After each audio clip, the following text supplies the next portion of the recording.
Si Mechagodzilla ay isa sa pinakamakapangyarihang Titan at kontrabida na nakita natin sa Monsterverse.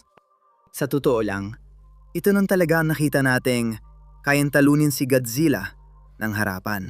Pero paano kaya si Mechagodzilla kung haharap siya sa isang ibang universo na puno ng sarili nitong mga halimaw at robot? Kaya ni Mechagodzilla na labanan ang lahat ng Pacific Rim at magwage? Tara, alamin natin. At unang-una sa lahat, tingnan muna natin si Mechagodzilla para maintindihan natin kung sino ba talaga ang hamon na ito. Kaya sa Godzilla vs. sa Kong, dili ka si Mechagodzilla ng Apex Cybernetics dahil determinadong Chief Executive Officer na gumawa ng sandata na sapat ang lakas para hamunin ang kapangyarihan ni Godzilla. Gawing pangunahing mandaragit ang mga tao, ang mga Alpha Titan muli.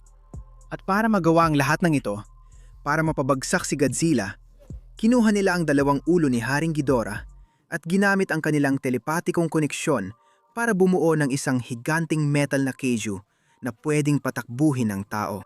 Medyo nakakalito, pero gumana naman ito sandali. Pero pagkatapos ay parang na-take over ni Ghidorah, kaya nagwala si Mechagodzilla para magsimulang maghasik ng lagim sa downtown Hong Kong. Tapos sinarap niya si Godzilla, nagsimulang maghasik din ng lagim. Tapos nilabanan niya si Kong at si Godzilla at si Kong ng sabay-sabay. Kaya mali na malaw na napakalakas talaga ni Mechagodzilla. Kaya niyan talunin ng todo si Godzilla. Pabagsakin siya, itulak siya sa mga gusali at ginawa rin niya ang lahat ng iyon kay Kong. Ngayon, aminado naman, pareho silang pagod na pagod matapos maglaban halos hanggang kamatayan. Pero kahit ganon, hindi pa natin nakita si Godzilla na natalo ng ganoon kabilis sa isang laban. Kahit laban kay Haring Ghidorah, si Mechagodzilla ang lubos na namayani mula pa sa simula. Si Godzilla ay parang naging punching bag lang niya sa ilang bahagi. Isa rin siyang makina, ibig sabihin marami siyang iba't ibang sandata at kagamitan. Mayroon siyang mga missile launcher na nakakabit sa balikat na kayang magpasinda. At kaya niyang pabagsakin si Godzilla, kaya niya magpakawala ng mga super-powered na energy punch. At napabagsak din niya si Godzilla, pati ang buntot niya ay may nakakabit na nakamamatay na drill.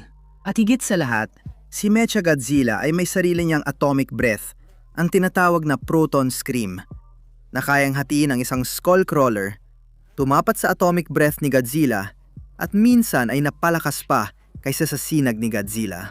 Kaya malinaw na napakalakas talaga ni Mechagodzilla.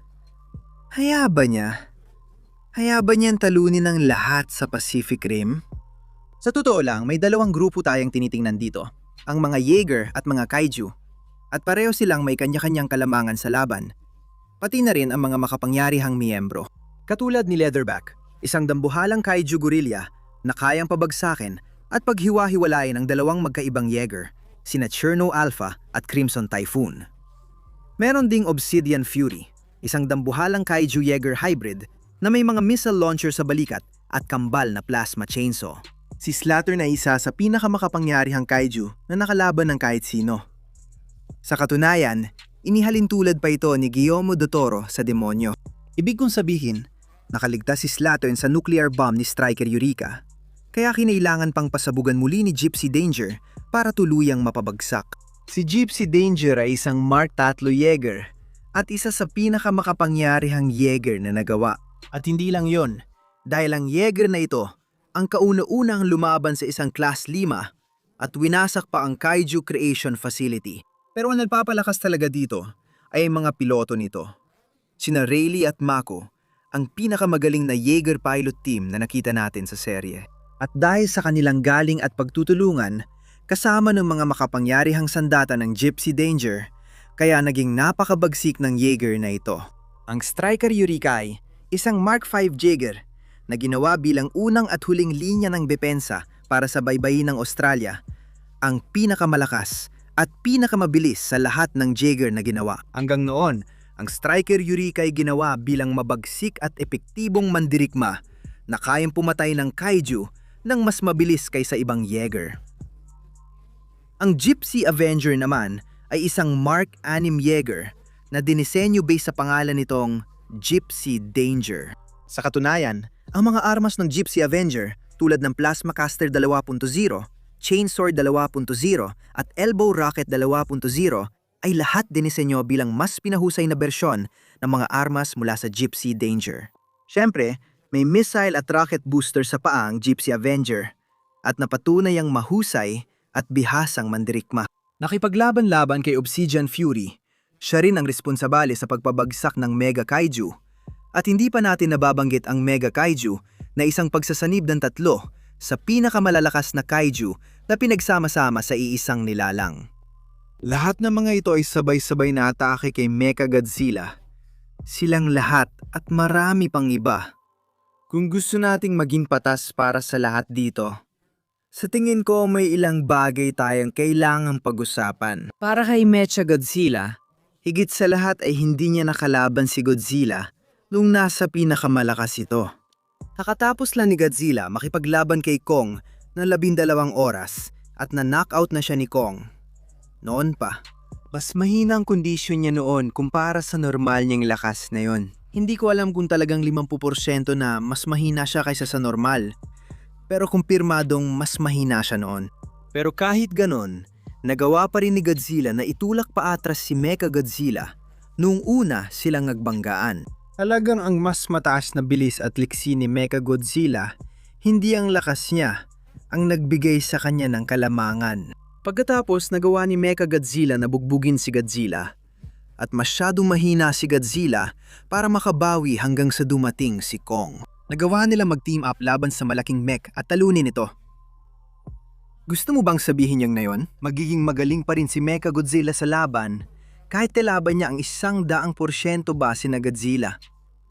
Dahil sa kung gaano siya kadominante laban sa mahinang Godzilla.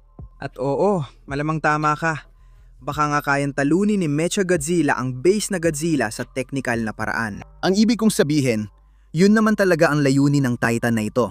Dinisenyo si Mechagodzilla para kontrahin at talunin si Godzilla higit pa sa ibang Titan. Pero kahit ganon, hindi natin masasabi na si Mechagodzilla ay mas makapangyarihan kaysa kay Godzilla dahil lang natalo niya si Godzilla. Hindi patas ang laban at sa tingin ko, mananalo talaga si Godzilla kung patas ang laban. Pero sa kabilang banda, ang kunalaban sa Pacific Rim ay may malaking diferensya sa bigat ng mga nilalang mula sa dalawang magkaibang universo na ito. Tulad ng malaki, si Mechagodzilla mula sa Monsterverse ay wala ring opisyal na timbang. Pero kung isa sa alang-alang ibang mga Titan tulad din na Godzilla, Kong o King Ghidorah na may bigat na mula 100,000 hanggang 160,000 tonelada aba, pwede mo ilagay si Mechagodzilla sa parehong saklaw ng timbang. Ang pinakamalaking Jaeger si Cherno Alpha ay 2,000 tonelada at ang pinakamalaking kaiju na si Slattern ay 6,000 tonelada lang. Si Mecha Kaiju ang pinakamalaki sa kanila na may 15,000 tonelada lang. Wala ang mga to kumpara kay Mechagodzilla. Kaya nitong igitan ng bigat nila ng mga 10 beses. Malaking kalamangan yan sa laban na to. Pero kahit na may bigat si Mechagodzilla, ang pinakamalaking kalamangan ng Pacific Rim ay ang dami nila.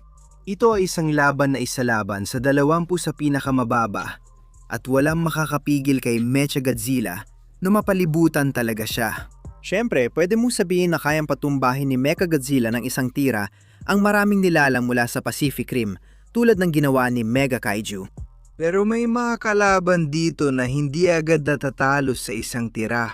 At kung binabagsakan na si Mechagodzilla ng mga tulad din ng Mecha Kaiju, Slattern, Gypsy Avenger at Obsidian Fury, maraming posibilidad ang magsisimulang kumabor laban sa kanya dito. Tandaan, si Mechagodzilla ay isang mech, kaya alam ng mga Jaeger kung paano siya labanan at kung anong mga kahinaan ang tatargetin. Pabor din ito sa mga kaiju dahil sila mismo ay nag-evolve at nag-adapt para talunin ng mga mech.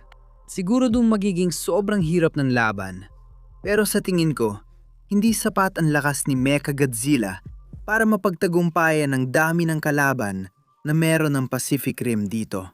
Lalaban siya hanggang dulo, pero sa huli, tingin ko matatalo siya. Pero ano sa tingin nyo? I-comment nyo sa ibaba ang opinion nyo. Alam kong marami kayong opinion at nararamdaman tungkol dito, sigurado ako. Baka nanatili ka hanggang dulo at natapos mong video, ang galing mo. Maraming salamat sa panunod at sa pagsuporta sa amin.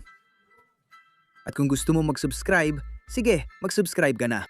Makakapanood pa kayo ng mas marami pang ganitong video bawat linggo. Kita-kits tayo hanggang sa susunod.